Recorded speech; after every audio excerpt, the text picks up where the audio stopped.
Esports, Overwatch, League of Legends, Dota.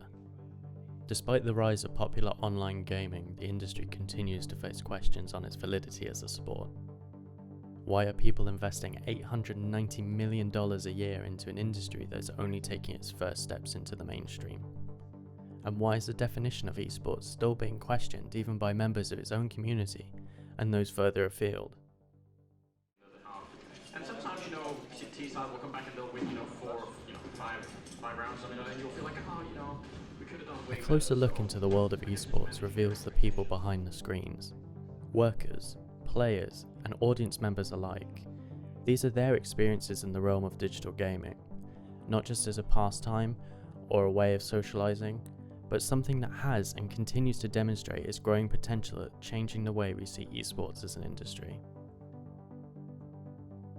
This episode covers the basics, the mechanics of esports as you will. First, identifying the objective, finding out the stats of the players who are involved both professionally and casually, as well as exploring the map of the industry.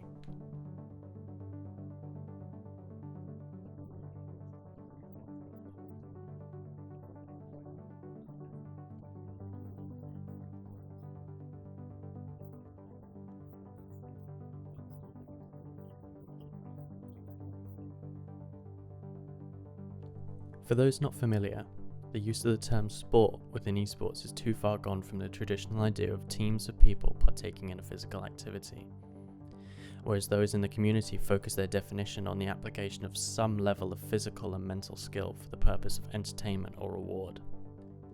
So, my name is James Banks. I'm currently an esports host, commentator, interviewer across multiple games. A lot of people specialise in one game, but I've been in this mad world. I started as a player in 2003, retired in 2007. James has a unique perspective on esports. With 17 years of experience under his belt, not only can he provide first-hand insight into what goes into organising a tournament, he stands as a figure that validates esports as any other traditional sport, not just in terms of competition, but in ways of professionalism and monetary value. Not. When I was first starting out, I really was like, we are a sport, I want to be a sport. But what I've worked out now is more companies and more people need us now than we need them. Yeah. To me, esports is a sport because you are competing. We are taking it seriously. There is big money on the prize line. Beyond the definition, we can see that esports encompasses much more than competition. Like traditional sports, this industry holds together communities, jobs, and even relationships, all brought together by a single interest of one game or team.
Brought together by their passion for esports, Dom, Luke, and Bianca are part of an esports society at Coventry University.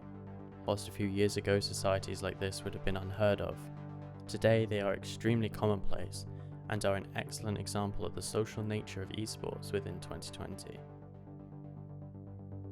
The world of esports behind all its spectacle is very much like the world of sports and should be accepted as such.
With more and more people acknowledging that esports has all the potential, sometimes even more than that of traditional sports, it remains an industry that is far more varied than it first appears on the surface.